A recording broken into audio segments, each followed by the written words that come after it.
네, 소문에 사서 뉴스에 파는 시간입니다. 경이로운 소문 시즌3로 새롭게 인사드리도록 하겠습니다. 오늘 5월의 첫 거래일을 맞아서 새로운 얼굴과 함께 보도록 하겠습니다. 오늘 MTNW 박서준 어드바이저와 함께 보도록 하겠습니다. 위원님 안녕하세요. 네, 안녕하세요. 네, 여기서 뵈니까 더 반갑네요. 네, 잘 부탁드리겠고요. 어제 휴장 이후에 오늘 5월의 첫 거래일이었습니다. 오늘 시장, 양시장 모두 현재는 좀 보합권 움직임을 보여주고 있는데요. 조금은 숨고르기를 하는 모습입니다. 과연 이러한 오늘 시장에 어떤 소문이 들려왔을지 오늘의 소문부터 확인해 보도록 하겠습니다. 네, 정부가 이 민간 초거대 AI 도입에 속도를 내고 있습니다. 어제 과학기술정보통신부와 그리고 행정안전부는 이 전략적 협업협의회를 개최하고 첫 회의까지 발족을 했는데요. 관련 내용 자세히 살펴보시죠. 네, 정부가 민간 초거대 AI 협업회의를 범정부적으로 도입한다라고 밝혔습니다. 초거대 AI 서비스를 신속하게 구현하고 그리고 운영할 수 있도록 그런 인프라를 구축하겠다라고 발표를 했는데요. 특히나 이 과학기술정보통신부와 행정안전부는 이 AI와 같은 협업 과제를 논의하고 매월 이 추진 상황을 점검하겠다 예고까지 하기도 했습니다. 이렇게 AI 관련한 소문이 나왔는데요. 관련한 투자 포인트 저희 어떻게 잡아볼 수 있을까요? 네, 일단 정부까지도 이제 발을 나서서 AI 시장, 이제 인공지능에 대한 부분 그리고 이제 오픈 AI 시장에 대한 부분이 더욱더 커지는 분위기가 가고 있습니다. 네, 그러면서 중요한 거는 이제 LMM이나 SLM 요 시장까지도 지금 확대되고 있죠. 미국 시장 같은 경우에는 최근 들어서 이제 매그니피센트 7, 여러분들 잘 알고 계시는 M7이라고도 하죠. 거기서 애플, 아마존, MS, 구글 같은 경우가 이제 이 AI, 챗GPT를 통한 AI 부분의 클라우드 서비스까지 합치면서 이 부분에서 실적이 점점 증가하고 있습니다. 그러면서 점점 더 시장이 확대되고 있고요. 네, 정부에서도 요거를 또 이제 드디어 이제 진행을 하면서 어떻게 보면 인센티브라든가 협업 관계, 더 좋은 양질의 AI 컨텐츠를 전 세계 글로벌적으로 집중을 하자라는 부분에서 잡고 있기 때문에요. 앞으로 어떻게 보면은 AI와 클라우드과 관련주들이 많이 쉬었습니다. 네, 많이 쉬었고 최근 들어서 다시 한번 좀 수급이 들어오기 시작하는 부분인데 어떻게 보면 좋은 눌림목 매수 찬스가 아닐까 예상이 되고 있습니다. 네. 네, 그렇다면 오늘 이러한 AI 관련해서는 저희가 어떤 종목을 좀 보면 좋을까요, 위원님? 네, 오늘 좀 집중해서 봐야 될 종목을 하나 준비했는데요. 네. 바로 폴라리스 오피스를 준비했습니다. 네, 폴라리스 오피스 같은 경우에는 이제 클라우드 오피스, 그리고 모바일 백신, 모바일 게임. 최근 들어서 이제 LLM AI 부분에서도 같이 진출을 하기 위해서 이제 기업 인수를 해서 폴라리스 AI 그리고 또 의료 AI를 위한 에스텍 파마, 에스텍 파마를 인수하면서 폴라리스 AI 파마라고 이제 사명이 변경되면서 이제 의료 AI 부분까지도 더욱더 진출을 박차를 가하고 있는데요. 자, 애플의 비전 프로 OS에 들어가고 이번에 또 애플에서 이제 드디어 또 온디바이스 AI 휴대폰을 내놓는다고 하죠. 그 부분에서 또 같이 쓰일 수 있고 또 기존부터 원래 하던 테슬라라든가 마이크로소프트 그리고 네이버, 하이퍼클로버와 함께 하고 있는 오피스 서비스 부분 플러스 이제 AI 대형 언어 모델 부분까지도 같이 소화를 할 수 있기 때문에 앞으로 어떻게 보면은 더욱더 많은 발전을 가져갈 수 있지 않을까 예상이 되고 있습니다. 네, 그렇기 때문에 이제 협업, 오피스 부분에서 협업에서는 어떻게 보면 최강자라고 볼 수 있죠. 네, 그렇기 때문에 실적도 양호하게 계속 나오고 있는데 올해 실적은 어떻게 조금 더 나아진 부분, 조금 이번에는 올해는 투자를 좀 많이 하는 부분에서 하반기에 조금 더 그 부분을 거둬들일지 않을까 생각이 들고 있습니다. 좀 차트를 보면서 설명을 좀 드리도록 하겠습니다. 자, 올해 초에 다시 한번 인공지능 부분에서 상승, 이슈가 되면서 상승이 9,000원대까지 상승이 나왔다가 다시 한번 좀 눌림받고 다시 한번 또 AI 이슈가 나오면서 8,000원대까지 점프했다가 지금은 어떻게 보면 조금씩 거래량이 들어오면서 6,000원 언저리 구간에서 천천히 바닥을 다지면서 지금 다시 한번 상승을 기다리고 있는데 어느 정도 조금 이제 올해 상반기 때 급등을 했기 때문에 현재 자리에서는 이제 어느 정도 왔다 갔다, 어느 정도 등락에 좀 보여주다가 다시 한번 우상향 추세에 이제 꺾을 때가 충분히 시간이 됐다라고 보시면 될 것 같고요. 요 같은 경우는 급하지 않습니다. 오늘도 원래 자료를 준비했을 때는 오전까지만 해도 마이너스였는데 플러스로 전환이 됐죠. 슬슬 다시 한번 AI 이슈가 나오기 시작하면 충분히 7,000원을 돌파하면 다시 한번 직전 고점도 가능하니까요. 가격 전략 같은 경우에는 목표가 7,100원. 손절가 5,700원 제시해 드리면서 변동성 있게 다시 한번 또 나중에 차후에 AS로 들고 오도록 하겠습니다. 네, 폴라리스 오피스 우상향 추세 전환 타이밍이 됐다라고 말씀을 해주셨습니다. 국내 오피스 소프트웨어 업체이기도 하고요. 그리고 오늘 들려온 소문과 함께 최근 AI 사업을 또 펼쳐가고 있기 때문에 주가의 흐름 기대해 보도록 하겠습니다. 오늘의 목표가는 7,100원, 손절가는 5,700원으로 대응해 보도록 하겠습니다. 그리고요, 위원님, 요즘에 또 실적 시즌인 만큼 실적 영향을 제대로 받고 있는 또 섹터가 있거든요. 바로 화장품 주들입니다. 이 섹터도 지금 안 볼 수가 없을 것 같은데요. 그렇죠. 앵커님도 오늘 옷을 아주 화사한 옷을 입고 나오셨는데 봄이 됐습니다. 봄이 되면서 코로나 때문에 어느 정도 화장품 관련주들이 침체를 받았다가 다시 한번 이제 봄이 되면서 다시 한번 소비성 부분에서 많은 상승들이 좀 나오고 어떻게 보면 K-뷰티라는 컨텐츠라는 이슈를 가지면서 K-뷰티라는 새로운 또 글로벌 이슈가 되면서 어떻게 보면 이제 기존에 크게 가져갔었던 아모레퍼시픽이나 이런 부분들부터 해서 최근 들어서는 이제 작은 중소형주, 특히 인디 브랜드들이 해외 시장에서 엄청나게 호황을 누리고 있습니다. 특히 유럽이라든가 미국 그리고 중국 시장을 겨냥해서 온라인 판매가 엄청나게 되는데요. 어떻게 보면은 최근 들어 올해는 업황 개선의 실적 개선의 봄이 아닐까 생각이 들고 있습니다. 봄이 왔는데 또 실적 시즌까지 겹쳐서 화장품 섹터들 정말 주목을 많이 받고 있습니다. 그렇다면 저희는 이 많은 종목들 중에서 어떤 종목을 좀 주목해 봐야 될까요? 화장품 관련해서는 어떻게 보면 이번 주부터 상승이 좀 나와서 고점에서 매물이 좀 출회되는 종목들이 좀 많습니다. 그렇기 때문에 조금 주의를 해서 조금 안정적인 종목을 좀 준비를 했는데요. 오늘 봐야 될 종목은 한번 마녀공장을 한번 준비해 봤습니다. 마녀공장 같은 경우에는 아까도 말씀드렸듯이 글로벌 K-뷰티에서 인디 브랜드로 엄청나게 성장을 하고 있는 회사로서요. 자연주의 기능성 스킨케어 화장품 기업입니다.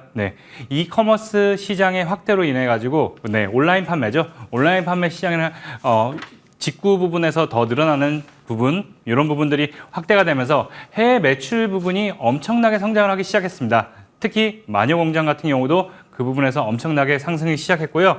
자, 최근 들어서 마녀공장 같은 경우에는 재작년보다는 작년에 조금 실적이 조금 줄었습니다. 그 부분 같은 경우에는 이제 중국 관광객 증가가 좀 줄어들다 보니까 그 부분에 좀 약했는데 다시 한번 이제 중국 관광객들 증가와 미용기기 해외 수출 호조로 다시 한번 좋은 상승을 충분히 이어갈 수 있을 거라고 예상되고 있고요.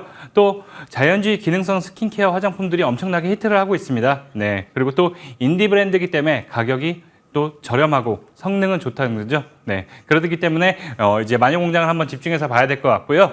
자, 차트를 보시면 지금 저점에서 계속 횡보를 하다가 드디어 큰 거래량, 상장 이후에 가장 큰 거래량이 나오고 오늘 사후폭 상승했다가 오늘 이 하단 부분, 전날의 종가를 무너뜨리지 않고 조금 쉬고 있습니다. 그렇기 때문에 여기 전일 종가를 크게 무너뜨리지 않는다면 다시 한번 단기적으로 반등의 이슈가 가능할 것 같고요. 거래량 오늘 많이 나오진 않고 있습니다. 전날 거래량 들어왔던 것보다 적게 들어오는 모습이기 때문에 충분히 다시 한번 여기 상단 부분을 전날 종가 부분을 지지한다면 다시 한번 상승이 충분히 나올 수 있다고 예상이 되고 있고요. 가격 전략 같은 경우에는 목표가 27,000원, 손절가 27,000원, 손절가 27,000원 제시해 드리도록 하겠습니다.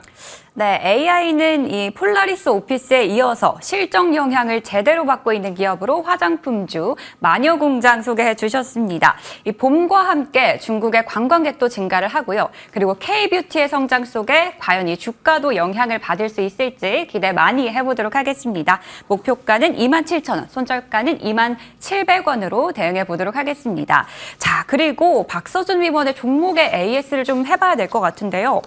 먼저 YC캡 보도록 하겠습니다. 네, 이 종목 보시면요. 네, 오늘 보시면 벌써 세 자릿수 상승률을 보여줬습니다. 이 종목이 이번 주에 상한가가 한 번 더 나왔던 종목이거든요, 위원님. 네. 지금 시점에서는 어떻게 접근해야 될지 궁금합니다.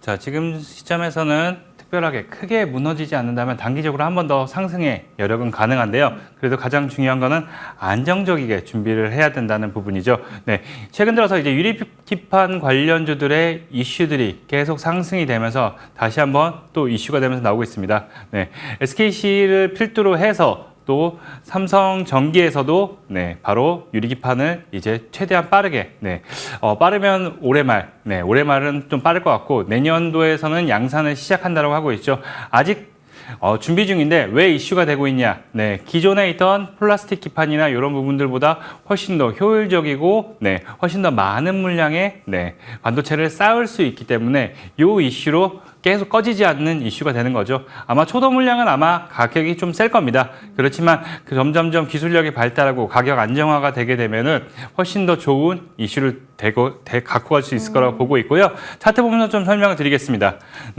3월 중순쯤에 공략 드리고 나서 기존에서 어떻게 보면 올 초부터 들썩들썩은 했습니다. 그러다가 3월 초부터 상승이 나오고 나서 다시 한번 여기서 큰 상한가가 나온 후에 항상 얘는 상한가를 잘 나오는 종목입니다.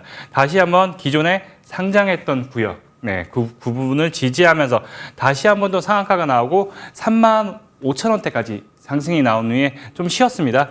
쉬었다가 다시 한번 또 물량이 다시 한번 더 들어오면서 상승이 더 나왔고 최근 들어서 제가 지난주 금요일 날 공개 방송 때 말씀드렸던 종목이죠. YC캠 22,900원 언저리를 무너뜨리지 않는다면 다시 한번 상승이 나올 수 있으니까 잘 보셔야 된다고 했는데 월요일 날 바로 상한가가 나왔죠.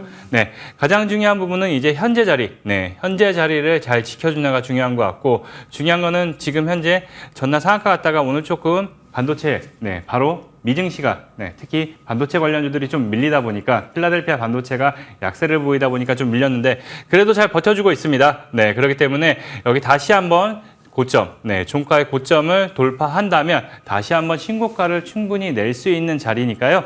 이 부분 한번 지켜보시면서 다시 한번 신고가 돌파할 때 돌파 매매를 잘 체크해 보시는 게 좋으실 것 같습니다.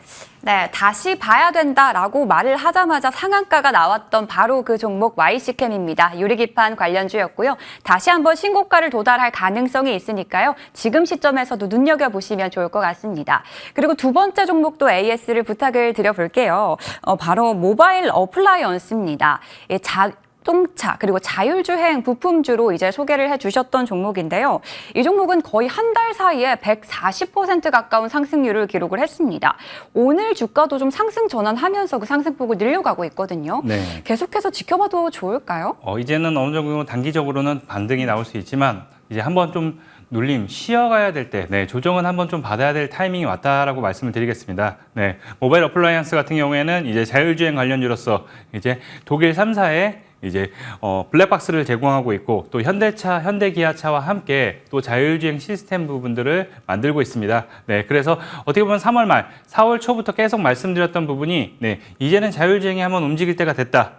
그리고 테슬라 FSD 가격 할인 부분과 중국의 이제 자율주행 부분 그리고 현대모비스가 인천에서 이제 레벨 4 레벨 4 자율주행 부분을 테스트하는 구간에서 이슈가 되기 시작했는데요. 어떻게 보면 AI가 우리 삶에서 이제 앞으로는 거부할 수 없는 어떻게 보면 집에서 컴퓨터라든가 핸드폰이 꼭 있죠. 그것처럼 AI가 다가오듯이 자동차 부분에서도 자율주행이 어떻게 보면 꼭 돌아올 수밖에 없는 부분입니다. 그렇기 때문에 공략 드리고 나서 엄청난 상승이 나왔는데요. 여기 보시면은 기존에 이제 저점에서 횡보를 좀 하다가 거래량이 실린 큰 봉이 하나 나오고 그 다음에 다시 한번 살짝 눌렸습니다. 여기가 바로 이제 저점에서 나 이제 올라갈 신호를 준비하는 겁니다라고 하는 매크로적으로 좀 이슈가 나온 다음에 살짝 조정받았습니다. 그 이후에 이제 상승이 시작되고 나서 항상 지지를 하면서 상승 나오고 지지를 하면서 상승 나왔기 때문에 자 지금 현재 어제 종가를 좀 지켜주면서 움직이고 있는 자리이기 때문에요. 여기 자리를 잘 지켜준다면 다시 한번 단기적인 급등 나올 수 있고요. 자 이번에는 아까 전에도 말씀드렸듯이 윗꼬리를 달면서 물량 출회가 어느 정도 많이 됐기 때문에 단기적인 상승은 나올 수 있는 자리지만은 어떻게 보면 이제는 한번 좀 눌림 받아야지 다음에 더 크게 갈 수 있는 자리가 나올 수 있다. 하반기에는 더욱더 집중을 해야 되는 자율주행 파트다, 섹터다라는 말씀 드리도록 하겠습니다. 네, 이제는 움직일 때가 됐다. 자율주행 관련주였죠. 모바일 어플라이언스 AS까지 들어봤습니다. 그리고 시간이 얼마 남진 않았지만요. 이 종목을 꼭 물어보고 가야 될 것 같습니다, 위원님. 따끈따끈한 종목 바로 3기 EV인데요. 이 종목은 공략 일주일 만에 거의 15% 가까운 상승률을 기록을 했습니다. 오늘도 역시나 좀 상승 흐름을 이어가고 있는데 간략하게 AS를 좀 부탁드려볼게요. 네, 3기 EV 같은 경우에는 이제 전기차, 3기의 모회사인 3기에서 이제 EV, 바로 전기차 부분의 부품 관련주에서 이제 팍트에서 섹터가 나와 있는 종목인데요. 네, 최근 들어서 이제 다시 한번 미국 3기 아메리카, 현대자동차가 미국에 공장을 짓고 있죠. 그 부분 근처에 3기 공장을 아메리카의 공장을 짓고 있기 때문에 플랜트라든가 배터리 부품 같은 소재 부분을 더욱더 추가적으로 할 수 있는 이슈 때문에 상승이 나왔고요. 자, 차트 보면서 설명 좀 드리도록 하겠습니다. 네. 자, 유상증자, 무상증자 이후에 계속 조정을 받고서 큰 상승 없이 좀 움직임을 가지고 가고 있었죠. 네, 바로 자동차 부품 이슈 때문에 딴 거보다는 좀 힘을 못 받았습니다. 그 대신 현대차와 그리고 또 해외 독일 자동차들의 이슈들이 나오면서 상승이 한번 거래량이 터지고 있고 거래량이 크게 나온 다음에 다시 한번 또 눌렸습니다. 네, 다시 한번 또 전 저점을 다시 한번 지지하면서 움직이고 있기 때문에 어떻게 보면 이제는 좀 저점의 추세 잡고 있는 부분이기 때문에 어떻게 보면 지금 눌림목 줄 때 천천히 모아가시면 다시 한번 좋은 수익을 또 가져갈 수 있을 거라 보고 있습니다. 네, 이렇게 박서준 위원의 새 종목 AS까지 들어봤습니다. 위원님, 그럼 여기서 인사를 드리도록 할게요. 지금까지 MTNW 박서준 위원과 함께했고요. 성공 마감 전략도 여기서 인사드리도록 하겠습니다. 시청해주신 여러분 고맙습니다.